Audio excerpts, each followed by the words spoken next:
Promosi dari Oppo Reno 12 5G tuh gila sih. Dilindas mobil lah, dipakai buat pukul-pukul paku lah, sampai dijatuh-jatuhin. Pertanyaan yang timbul tuh pasti simple. Emang kita pakai HP bakal digituin gitu? Pasti kan enggak. Jadi ngapain sih Oppo promosiin Oppo Reno 12 5G tuh kayak gitu? Apakah buat nutupin kebulukan dari si HP ini ya? Ada kejelekan yang ditutupin gitu. Oke, di sini Fadil langsung aja kita review Oppo Reno 12 5G.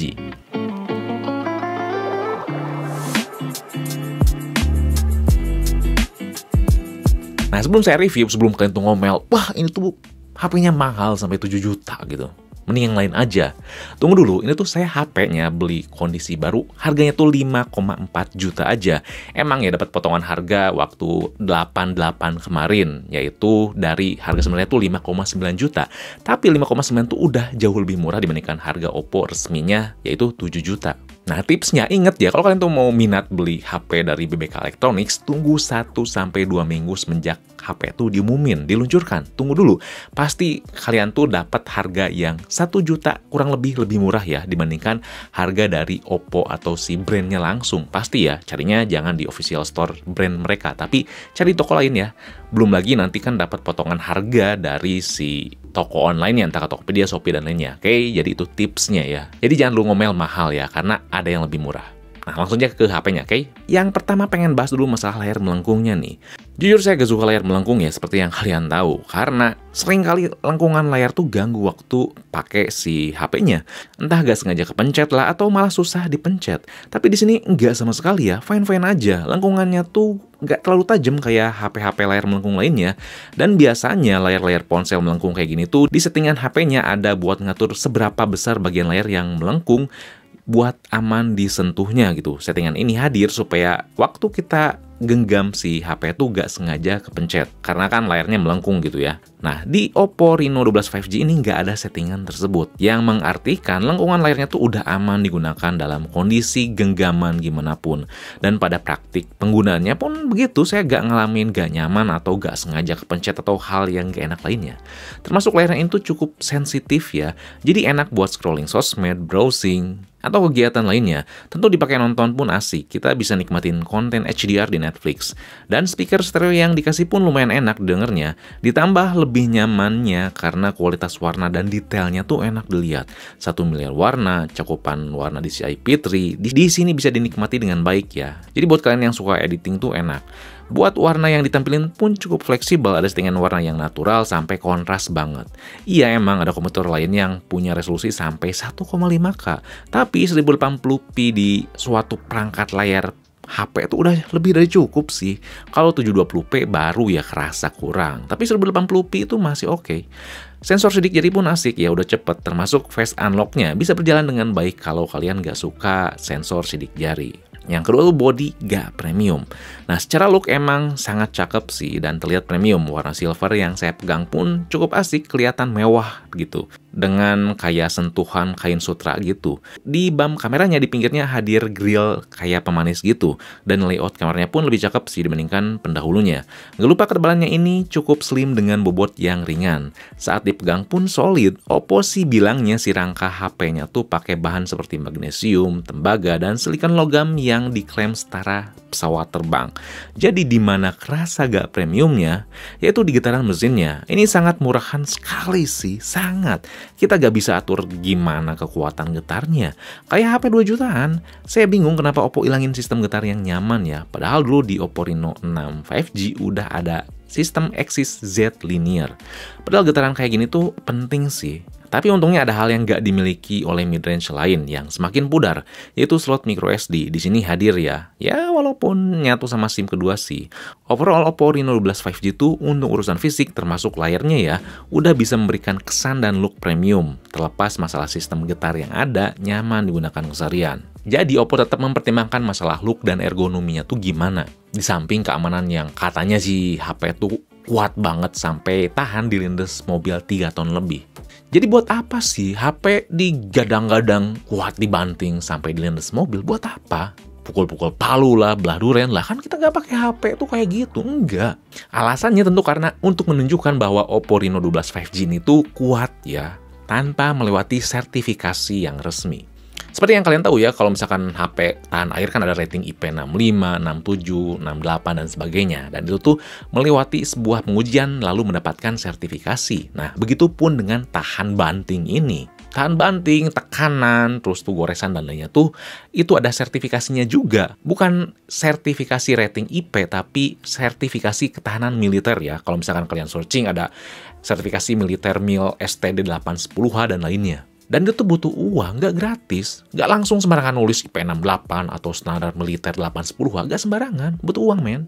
Maka dari itu, Oppo tuh mendesain sebuah HP yang aman secara fisik sedemikian rupa tapi tidak mendapatkan sertifikasi standar militer karena budgetnya dialihkan ke aspek lainnya. Yang dimana secara teori itu lebih aman ya buat ngebanting HP yang punya standar militer resmi dibandingkan yang nggak punya sertifikasinya. Tapi ya seenggaknya dengan Oppo mendemonstrasikan dan mengklaim aman sampai digeles mobil sampai 3 ton ya, kalian bisa searching lah di Instagram atau media lainnya, banyak ya. Itu tuh udah nunjukin bahwa ya si desainnya tuh udah kuat. Tapi ingat ya, mau punya sertifikasi standar militer atau enggak dijadiin sebagai konsumsi pribadi sehari-hari gitu. Nggak jadi, kayaknya hari ini saya mau nyimpen mobil di tengah jalan buat dilindes deh. Nggak jadi gitu ya. Itu tuh supaya menunjukkan aman aja, bukan sengajain, oke? Karena sejauh ini sampai video ini dirilis, ponsel Oppo resmi yang masuk Indonesia yang dapat standar militer resmi itu cuma 3. Ada Oppo A3X yang baru, Oppo A3 Pro 5G, sama Oppo A60. Selebihnya belum dapat. Oke, kita lanjut ya ke fiturnya nih. Selain masalah tahan banting tadi ya, untuk hardware kita udah dikasih Wi-Fi 6 yang stabil, termasuk untuk masalah jaringan SIM card-nya nggak ada masalah. Mau pakai 3 sampai XL. Urusan Bluetooth-nya udah terbaru versi 5.4 yang lebih irit daya, dikasih juga ear blaster buat jadiin si Oppo tuh remote, dan tentu NFC. Sektor software-nya lengkap nih. Mulai dari multi-screen connect buat nampilin layar HP ke laptop, yang menariknya kalau kita foto atau screenshot ya, di laptop tuh langsung masuk ya. Langsung ada notif buat disimpan atau enggak. Enggak langsung banget sih, ada jeda, tapi ya udah terkoneksi gitu. Enggak cuma menampilkan layar doang ya. Terus ada HDR video buat maksa video diputar menjadi lebih nonjok warnanya, tapi bakal jadi boros baterai. Ada screen attention buat layar tuh bakal nampil terus selama kita lihat si layarnya. Notification story buat lihat notif yang udah kehapus, smart notification hide buat nyembunyiin layar notifikasi HP begitu ada orang lain yang lirik, tapi bikin baterai boros tentunya, bisa kunci aplikasi, nyembunyiin aplikasi, private save buat nyembunyiin file, terus ada sistem cloner buat nyiptain ruangan terpisah dari yang utama. Misalkan ya, yang satu buat kerjaan, yang satu buat pribadi gitu. Terus ada fitur limit charging buat pelihara umur baterai menjadi lebih baik waktu ngecas. Ada app cloner yang sekarang lebih luas ya, bisa ngegandain aplikasinya, nggak cuma sosmed doang. Ada juga split view dan floating windows buat permudah multitasking, berbagai gestur dan gerakan yang bisa di custom. Ada kids mode, ada simple mode buat permudah tampilin UI ColorOS menjadi ramah buat orang tua. Repair mode buat mode yang dinyalain pas kita mau servis HP biar data tuh gak diintip. Ada beacon link buat nelpon antar sesama user Oppo Reno 12 pakai Bluetooth. Dan yang paling saya suka ada file dock buat permudah ngekopi berbagai file, foto, dan tulisan di satu tempat gitu. Tinggal geser-geser aja. Sama ada screen recognition, jadi kita bisa ngekstrak tulisan yang kita screenshot ya. Tulisan di gambar pun bisa diekstrak. Lalu untuk ubah penampilan ini kita disimpan di satu tempat buat mudah ngaturnya di wallpaper and style. Kayak ubah always on display yang bisa atur bebas ya, kapan nyalanya, ganti icon, ganti warna sistem menjadi sesuai dengan wallpaper, ganti huruf, ada berbagai tema, dan yang saya suka juga kita bisa membuat wallpaper berdasarkan warna yang ada di suatu foto. Lalu ada dark mode dan ganti-ganti tombol navigasi. Dan terakhir AI-nya nih, bisa menerjemahkan voice note menjadi tulisan, ngerangkum dan bacain suatu tulisan di website, AI Studio buat ubah foto menjadi yang kita pengen, sampai AI Eraser buat hapus suatu objek di dalam suatu foto. Nah, experience-nya nih, dan yang saya bikin gak sabar buat ungkapin adalah ini irit banget sih baterainya. Walaupun dipakai intens, walaupun tadi fiturnya tuh banyak kan, saya bisa mendapatkan screen on time 5 jam 51 menit, dan itu tuh dipakai intens ya, dengan konsumsi 85% si baterainya. Intens ya, inget ya. Dipakai buat sosmed, buka sosial media ini itu, multitasking, foto, video, beberapa kali coba main games, pokoknya tuh intens lah. Oke banget, ngecasnya pun lumayan cepet ya dengan 80 watt, kurang dari sejam tuh 95% udah terisi. Karena ya biasanya midrange saat ini tuh kalau dipakai intens, buat tembus 5 jam tuh agak berat sih. Apalagi ini ya, saya dapat 5 jam 51 menit tuh 85% ya, bukan 100%. Tapi jangan salah ya dengan performa yang diberikan. Memang nggak sekenceng Poco F6 untuk main game atau X6 Pro. Kalau dipakai main games, kalau mau enak tuh si game mode-nya harus nyala. Karena kalau gak dinyalain, frame drop tuh cukup terasa kalau game berat ya, model Genshin Impact. Dengan settingan high 60 fps, saya bisa dapetin di FPS-nya tuh 24-42 lah. Cukup enak dipakai main game walau bukan yang terbaik. Main Genshin setengah jam, habis baterainya 10%. Kalau main PUBG Extreme Smooth mah ya udah stabil lah 60 fps. Main PUBG settingan tersebut setengah jam tuh habis 8%. Nah, walaupun urusan performa bukan yang terbaik, tapi sensitivitas layar tuh oke banget sih, responsif. Untuk urusan game jadi sebenarnya bukan pilihan terbaik karena harga di bawahnya pun ada yang lebih enak. Tapi untuk urusan non-gaming, performa tuh udah oke sih. Multitasking, banyak aplikasi, sosial media, hiburan, dan lainnya tuh udah baik. Secara performa, apalagi gaming, tadi ya saya bilang kan emang ada yang lebih baik ya, apalagi harganya lebih murah. Tapi untuk kestabilan, apalagi experience dari UI-nya, ini tuh udah best sih, the best, salah satu ya. So emang wajar ya ningkat kalau misalkan dipakai intens, tapi ya dikategorikan wajar aja. Namun si ColorOS 14.1 dan si Dimensity 7300 energinya tuh ini emang cukup manis sih experience-nya. Sulit dikalahkan dengan kompetitor lainnya yang lebih murah, lebih kenceng, tapi ya experience UI-nya tuh kurang. Yes, ColorOS 14.1 di sini tuh makin solid, smooth, UI makin enak dilihat. Walaupun banyak fitur, saya gak ngerasa berantakan dan gak ngerasa bingung, tertata dengan rapi dengan elemen UI yang ada dan turut dapat dieksekusi dengan baik. Lalu kan di sini Oppo tuh melabelinya sebagai AI phone ya, bukan smartphone lagi. Apakah gimmick? Nggak gimmick, tapi ya jangan ngarep lebih, kita harus nunggu sabar. Namanya AI itu perlu belajar lebih, gak akan langsung enak begitu langsung ada, apalagi ya ini HP mid-end. Gak enaknya di mana buat saya ada di bahasa. Seperti fitur yang saya singgung tadi, kayak menerjemahkan voice note menjadi tulisan, merangkum tulisan di sebuah web, atau membaca tulisan yang ada di web, itu tuh belum support bahasa Indonesia. Tapi untuk penggunaannya bisa berjalan dengan baik. Gak gimmick, AI yang ada tuh terasa perlu banyak dicoba oleh para user biar AI-nya tuh makin banyak berkembang. Kalau secara angka, kita bisa lihat di AI Studio. Fitur itu kita bisa membuat sebuah gambar dari foto manusia, jadi prajurit, foto di pantai, dan lainnya. Ini sekali kita coba tuh ngabisin 10 kredit ya, dan kita dikasih 5.000 kredit di awal penggunaan HP-nya. Setiap hari kita dikasih tahu bakal dikasih free berapa kredit, dan ada keterangan bahwa kedepannya memungkinkan kita tuh harus bayar ya kalau mau nambah kreditnya. Karena wajar sih AI itu ya butuh sumber dan uangnya tuh lebih banyak gitu dibandingkan ya fitur software lainnya. ChatGPT aja kan dikabarkan ruginya besar saat ini. Tapi terlepas kekurangan AI yang ada, sekali lagi di sini tuh gak gimmick sih. Kerasa menyenangkan, apalagi ini tuh mid-end ya. Gak banyak kompetitor yang nerapin AI di ponsel mid-end. Ingat ya, ini mid-end, jadi harus sabar untuk masalah perkembangannya. Pasti lebih optimal nanti di seri Oppo Find. Nah, paling experience yang kerasa kurang bukan masalah di performanya sih, yaitu masalah aplikasi bloatware-nya. Khususnya ada aplikasi pinjol yang nggak bisa dihapus.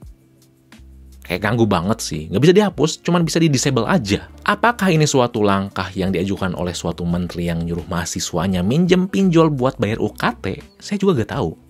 Nah, terakhir masalah kamera nih, yang saya harus sayangkan ini nggak punya lensa tele yang dulu hadir di Reno 11 5G.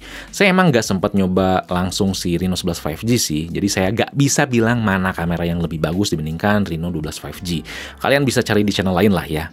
Mengingat waktu peluncuran kedua HP ini tuh di tahun yang sama, harusnya kamera Oppo Reno 11 5G itu lebih bagus. Kalau di Oppo Reno 12 5G itu budget produksinya dialihkan kepada kekuatan fisik yang tadi kita bahas. Nah, langsung aja masuk ke masalah hasil kameranya ya. Bisa saya katakan buat kalian yang doyan kamera natural, ini bukan pilihan sih. Oppo Reno 12 5G itu memberikan hasil yang matang, cukup kontras, tapi untungnya diikuti dengan detail dan performa kamera yang seimbang. Jadi detailnya tuh tetap baik dan dynamic range-nya tuh ngigit sih. Sehingga bisa ngikutin performa warna yang diatur cukup vivid, kontras. objek jarak dekat atau jauh gak ada masalah, performanya pun kerasa gesit. Untuk saya sebagai orang yang lebih suka hasil natural, tapi cukup suka sih dengan overall hasilnya. Karena hasil foto yang dapat dilihat tuh cukup dinamis sih. Setiap elemen foto tuh kerasa kerjasama gitu, saling mengimbangi. Warnanya nggak modal kontras atau kenceng doang, nggak saling balapan.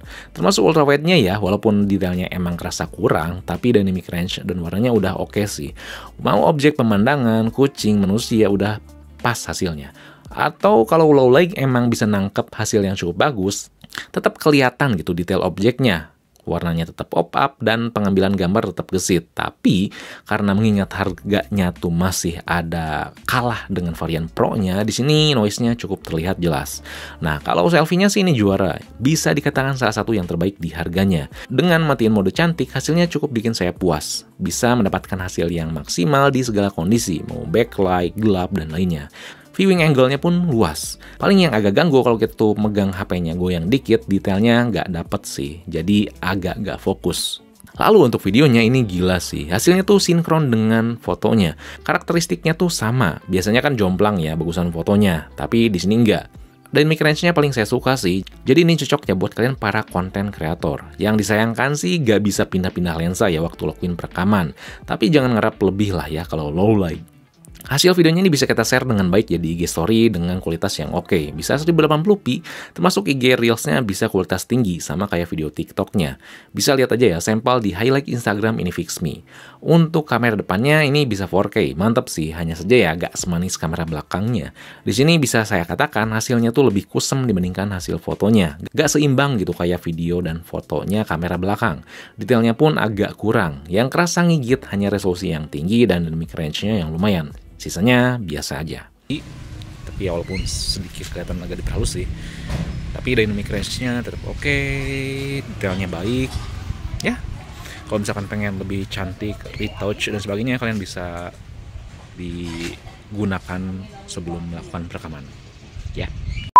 Jadi udah jelas Oppo Reno 12 5G ini nggak cocok buat kalian kaum mending ngejar performa ada Poco F6 atau X6 Pro. Atau kalau mau nambah budget lebih dengan kamera yang lebih oke dibandingkan Poco F6 ada Realme GT6.